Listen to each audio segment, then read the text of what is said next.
Hello everyone, welcome back to this channel.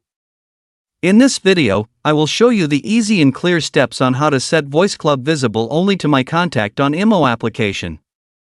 So how to set Voice Club visible only to my contact on IMO application? Make sure you keep watching this video until the end.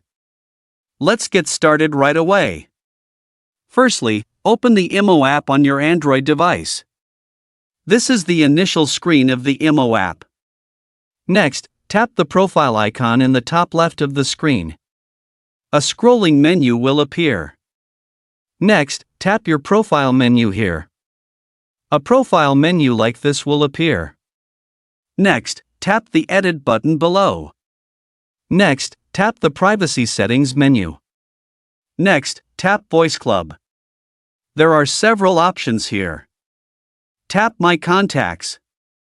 So that's it, tutorial on how to set Voice Club visible only to my contact on IMO application. Thank you for watching. I hope this video was helpful. See you in the next video.